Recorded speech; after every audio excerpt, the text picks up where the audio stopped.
اللي انا ممكن اقع.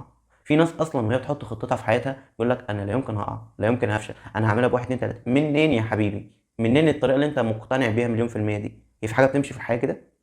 بص، خدها قاعده، وانت ماشي هتقع وهتتكعبل، في حاجات مش هتوفق فيها، بس ده معناه انك هتقف؟ لا.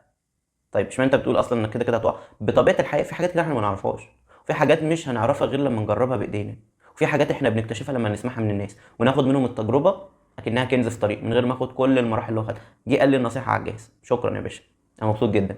طيب في حاجات انا نفسي هجربها بايدي وافشل فيها، في الوقت دوت انا لازم اكون متقبل الفشل.